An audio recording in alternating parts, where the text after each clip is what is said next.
আমি খুব আপ্লুত যে পতাকা গ্রুপ অফ ইন্ডাস্ট্রিজের আধিকারিক বৃন্দ এখানে উপস্থিত হয়েছে। এই নিরিখে এবং বুদ্ধিজীবী শ্রেণী শিক্ষক শিক্ষিকারা এসছেন, সেই নিরিখে এইটি অত্যন্ত গুরুত্বপূর্ণ একটা বিদায় অনুষ্ঠান বলে আমি মনে করি। যতই অনুষ্ঠান এবং আন্তরিকতায় পরিপূর্ণ, এটা সংবেদনশীলতায় পরিপূর্ণ একটা ঘরোয়া বৈঠক। এটা নিয়ে দুপুরে আমাকে ফোন করে বললেন, আমি সাথে সাথে বলি যে 6টা নাগাদ করলে হবে, আর সারাদিন প্রোগ্রাম আছে, কিন্তু এই অনুষ্ঠানটা এখনই করা উচিত, কারণ আজকে 29 তারিখ, আজকে তার বিদায় দিন। 65 বছর বয়স, চাকরি করলেন দীর্ঘদিন। এবং আমি একটা কথা চিরদিনই বলে থাকি, সর্বত্র এখনো বলে যাচ্ছি, এটা আমি চেঞ্জ করিনি, যে বিদ্যালয়ে এবং কলেজে অর্থাৎ শিক্ষকতা যারা করে তাদেরকে কলেজের কাছাকাছি থাকতে হবে, এটা নিয়ম। তাহলে ছাত্রদেরকে কয়েক ঘন্টা মাত্র পাওয়া যায়, তারপরে বৃহত্তর সমাজে আবার ছাত্রদের পাওয়া যায়, হাটে বাজারে দেখতে পাওয়া যায়, ছাত্রদের অভিভাবকদের পাওয়া যায়। তার জন্য স্কুলে কাছাকাছি, কলেজের কাছাকাছি শিক্ষকেরা থাকবেন। শুধু শিক্ষাদান তাদের কাজ নয়, 4:30টার পর 5টার পর তারা বৃহত্তর সমাজের শিক্ষক। তো সুনীলবাবু দুটোতেই পারদর্শী ছিলেন। তিনি কলেজের মধ্যে শিক্ষাদানে রত ছিলেন, বাকি সময়টা বৃহত্তর সমাজের শিক্ষক ছিলেন, যেটা আমি বলে থাকি যে এটা হওয়া উচিত। আমি নিজেও 1 কিলোমিটারের মধ্যে বাসা করেছি স্কুলে। আমি যখন নির্দিতা স্কুলে পড়িয়েছিলাম তখন মাত্র 400 মিটারের মধ্যে বসবাস করতাম। আমার যারা শিক্ষক ছিলেন, এবং আমি শুনেছিও আমাদের সারদা ওই আমাদের যে মাস্টারমশাইরা সব ছিলেন ওখানে, সব রেসিডেন্সিয়াল, এমনকি কুমারবাবুর বাড়ি এখানে, অথচ আমার সহকর্মী দেখেছি কুমারবাবু ওখানে ছিলেন, থাকতেন। কেন? ওই জায়গাটাকে যেন নিতে পারে, এত জনপ্রিয় কুমারবাবু। অন্যান্য মাস্টারমশাইরা ওখানে থাকতেন, হেড মাস্টারমশাইরা ওখানেই থাকতেন। আর বেশিরভাগ টিচার যাদের বাড়ি অমরপুর কিংবা একটু দূরে আসতে পারে, তারাও এখানেই থাকতেন। যার কারণে এত জনপ্রিয় ছিলেন, সমাজকে অনেকটা দিতে পেরেছেন তারা। এখন অনেক পরিবর্তন ঘটেছে, এবং সেই শিক্ষাটা দিয়ে গেলেন সুনীলবাবু। মানে মনটা পড়ে থাকছে বাড়িতে, কেউ থাকে না। এই এলাকার টিচার 90% বহরমপুরে থাকে, 10% জয়ীপুরে থাকে, এবং কেউ সমাজকে কিছুই দেয় না। একটা মানুষ পর্যন্ত তাদের চেনে না। কত পরিবর্তন ঘটলো। কোনো সমাজের সামাজিক অনুষ্ঠানে তাদের পাওয়া যায় না। ওরা 100 মিটার দৌড় দিয়ে বাড়ি পালিয়ে যায়, আর 1000 মিটার দৌড় দিয়ে কোনো রকম স্কুলে আসে। এইরকম পরিবেশ আমাদের দেখতে হলো যখন 65 বছর বয়সে আমাদের সুনীলবাবু অবসর নিচ্ছেন। একটা যুগের অবসান ঘটে গেল। সুনীলবাবু বৃহত্তর সমাজে এই গোটা মহকুমায় শিক্ষার অভিভাবক এবং সামাজিক অনুষ্ঠানের মধ্যমণি এবং সবার গুরুদেব হয়ে গেছিলেন। শুধু টিচার ছাত্রদের নয়, এবং কেউ ছাত্রদের বাবাদেরও গুরুদেব হয়ে গেছিলেন। এই শিক্ষাটা দিয়ে গেলেন তিনি। একটা যুগের অবসান সাংঘাতিকভাবে ঘটে গেল। এবার সুনীলবাবু সম্বন্ধে যে আলোচনাটা হয়েছে, সুনীলবাবু বিশাল একটা অধ্যাপক পশ্চিমবঙ্গের মধ্যে, আমরা জানি। উনি শত শত নিবন্ধ লিখেছেন, যেটা অত্যন্ত রিসার্চ। রক্তদান করেছেন নিজে, কত সামাজিক, এন্টায়ারলি সোশ্যাল ম্যান। 100 বার তিনি রক্তদান করেছেন, কম কথা নাকি? যখন আত্মকেন্দ্রিক হয়ে যাচ্ছে শিক্ষক কুল, নিন্দিত হচ্ছে বন্দিতের বদলে, এবং প্রচন্ড সংকীর্ণ গণ্ডির মধ্যে যখন গুটিয়ে নিয়েছে শিক্ষক কুল, এমনকি কলেজের প্রফেসররা বললেন যে প্রিন্সিপাল যেতেন না, কিন্তু কলেজের প্রতিনিধিত্ব কে করতেন? সুনীলবাবু। তো একটা সামাজিক প্রতিষ্ঠান, কলেজ, স্কুল, তার স্যারেরা সমাজে বৃহৎভাবে দেবেন, এটাই তো কাঙ্ক্ষিত, কিন্তু আর কেউ দিচ্ছেন না।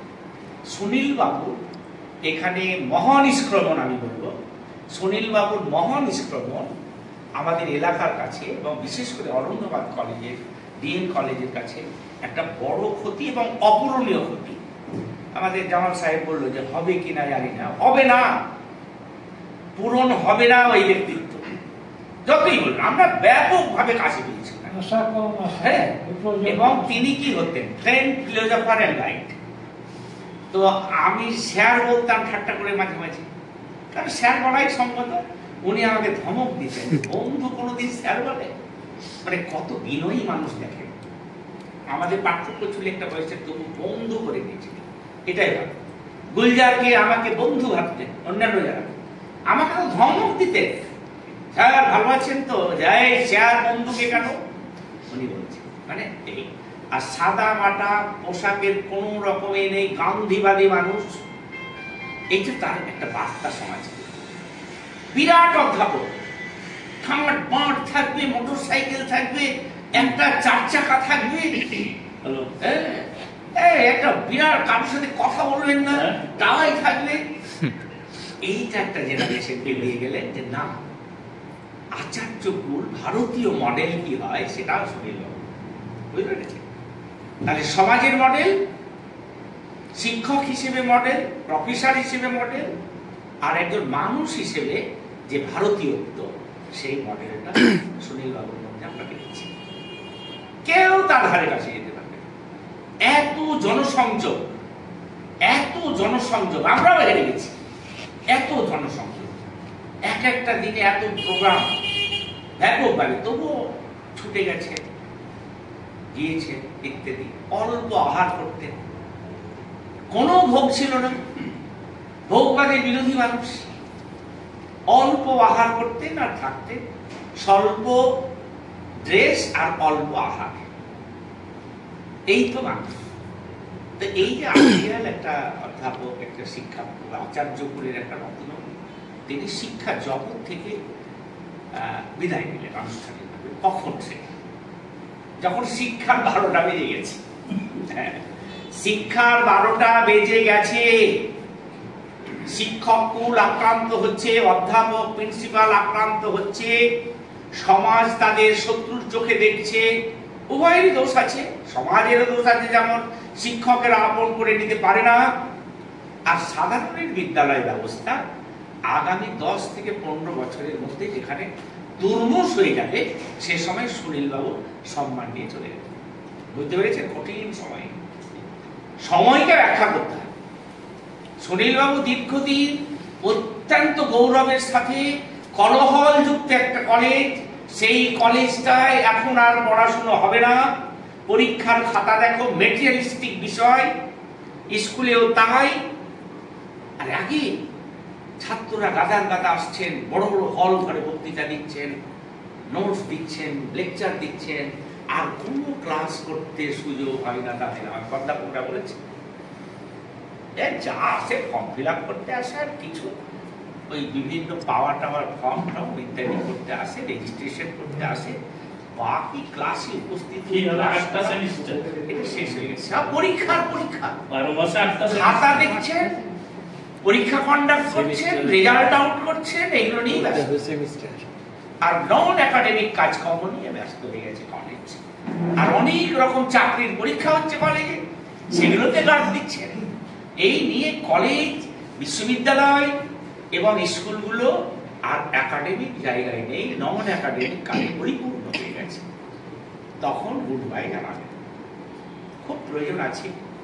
আমরা হতাশাবাদী নয়, রেস্টোরেশন একটা দরকার, আবার ফিরে আসে।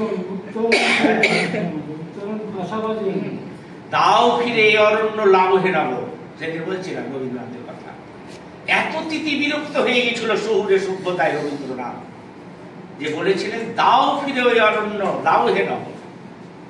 তখন আমরা বলছি যে এই আধুনিকতা, এই ডিজিটালাইজেশন, এই এআই দিয়ে শিক্ষা, যান্ত্রিকতা, যন্ত্র দিয়ে শিক্ষা, যন্ত্রণা বাড়ছে, আর মূল্যবোধহীন শিক্ষা হচ্ছে। সেটা মানুষের মধ্যে, সমাজের মধ্যে একটা নৈরাজ্য তৈরি করবে।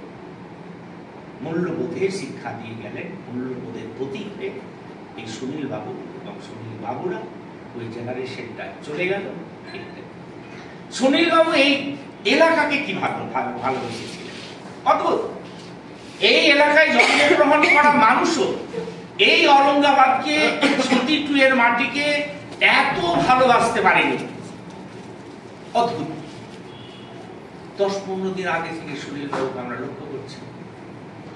সুনীল বাবু শোকার্তন্য কারণে, তার তো কোনো অসুবিধা নেই, বিরাট পেনশন, ছোট্ট সংসার, লেখালেখি করার মানুষ আরো অবসর পাবেন, আরো প্রোডাকশন হবে, আরো সৃষ্টি হবে সৃষ্টিশীল মানুষ দ্বারা।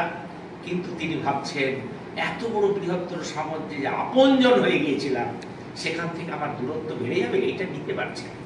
অন্য কোনো ঘটনা, তার অবসর কাটানো, সমাজে যার প্রতিষ্ঠা, বিভিন্ন প্রোগ্রামে যাওয়া এবং প্রচুর লেখালেখি করার তার আবার সুযোগ এসছে। কিন্তু এই ঔরঙ্গাবাদের সার্বিক স্তরের মানুষকে একটা সম্প্রীতির প্রতীক হিসেবে কাজ করেছে, তাই না? ঠিক না? একটা সম্প্রীতির প্রতীক হিসেবে, একজন নরমপন্থী মানুষ হিসেবে, সবার কাছে গ্রহণযোগ্য মানুষ হিসেবে সুনীল বাবু ঔরঙ্গাবাদ এবং সুতি টুয়ে একটা অজাত শত্রু মানুষ। সুনীল বাবুর শত্রু দেখেছেন? অধ্যাপকদের তো শত্রু হয়, পেটাই পর্যন্ত কেউ ভয়ে থাকতে হয়। অধ্যাপকের বাড়িতে চুরি হয়, সুনীল বাবুর বাড়িতে চুরি হয়েছে শুনেছেন? অজাত শত্রু, চোরেরা পর্যন্ত চুরি হয়। এই ঘটনা, এটা একদম ঘটনা। এই যে রেসপেক্ট, চোর কি জানেন? সুনীল বাবু খুব ভালো করে দরজা লাগাই না, হ্যাঁ? একটা জায়গায় আসতে হয়। সুনীল বাবু বহু চেষ্টায় এটা এসেছে। সুনীল বাবু যে কোনো জায়গায় প্রিন্সিপাল হয়ে যেতে পারতেন। সুনীল বাবু কলকাতামুখী হননি, শহরমুখী হননি, এটা ভাবতে হবে। বরদাচরণ মজুমদার এইখানে থেকে সাধারণ মানুষের সেবার জন্য এই গ্রামীণ এলাকায় থেকেছে, এটা মনে রাখতে হবে। ওই সময় এই এলাকাকে দেওয়ার জন্য অনেক বিদগ্ধ ব্যক্তি এখানে থেকে গেছেন, তার মধ্যে সুনীল বাবু অন্যতম। সুনীল বাবু এই এলাকার মানুষ তাকে মনে রাখবেন, আমরা তো মনে রাখবই, বিভিন্ন প্রতিষ্ঠান মনে রাখবে। সুনীল বাবুকে আমরা বিভিন্ন প্রোগ্রামে ডাক দেব এবং পাবো, এবং সুনীল বাবুকে আমরা অনুরোধ করব আরো কিছুদিন বিভিন্ন ভাবে এখানে থেকে গিয়ে আমাদের সাথে একাত্ম হয়ে থাকবে। প্ল্যান পরিকল্পনা যদি থাকে, আমাদের সহযোগিতা থাকে, তাহলে এখানেও কিছু সময় ঔরঙ্গাবাদে কাটানোর জন্য সেটা থাকবে। আস্তে আস্তে আস্তে মানুষের পরিবর্তন হবে, সমাজের পরিবর্তন হবে, পরিবর্তনের নিয়মে তিনি যাবেন এলাকায় হয়তো, কিন্তু এখনই যদি চলে যান, ওনার অনেক সুযোগ আছে এখানে থাকার, বিভিন্নভাবে সময় কাটানো। সেই বিষয়ে সুনীল বাবুর হয়তো চিন্তা ভাবনা আছে। সেই ভাবনা ভাবলে, আমাদের সার্বিক সহযোগিতা থাকলে সুনীল বাবু এখানে অনেক দিন অতিবাহিত করুন, এটাও আমরা চাইছি। সুনীল বাবুর আরো সুস্বাস্থ্য কামনা করছি। ভালো প্লেয়ার উনি, অনেক গুণ, প্রচন্ড ভালো খেলাতে ওস্তাদ মানুষ, প্রচুর প্রচুর। ব্যাডমিন্টন থেকে শুরু করে ভলিবল, ফুটবল, এগুলো ব্যাপকভাবে উনি খেলেন। এরকম একটা মানুষকে বোঝা যায় না যে উনি আবার ব্যাডমিন্টন বেলাকে বেলা খেলে যান। একদম চারিত্রিক ভাবে, বৈশিষ্ট্যগত ভাবে একটা আধুনিকতম মানুষ, এবং বৈষয়িক ভাবে এবং আপেক্ষিক ভাবে, বহিরাগত ভাবে, যে প্রদর্শনগত ভাবে তিনি একজন গান্ধীবাদী মানুষ, একজন সুফিবাদী মানুষ, একজন লালনবাদী মানুষ, এবং সমন্বয়ের একটা প্রতীক হিসেবে আমাদের কাছে শ্রদ্ধার পাত্র হয়ে থাকবেন। অনেক শিক্ষককে, অনেক প্রফেসরকে বিশেষ করে ছাত্রছাত্রীরা ভুলে যায়, কিন্তু সুনীল বাবুকে হাজার হাজার ছাত্রছাত্রী বিভিন্ন প্রান্তে আছে, বুড়ো বুড়ি হয়ে গেছে, সুনীল বাবুকে তারা মনে রেখেছে, এবং নিউ জেনারেশন সুনীল বাবুকে মনে রাখবে। মনের মণিকঠায় জায়গা করে নেওয়া সবচেয়ে বড় প্রাপ্তি। রাষ্ট্রপতি পুরস্কার এবং সেই নোবেল পুরস্কারের চাইতে সবচেয়ে বড় প্রাপ্তি মানুষের মনের মণিকঠায় থাকা, এবং তিনি মানুষের মনের মণিকঠায় আছেন। ধন্যবাদ।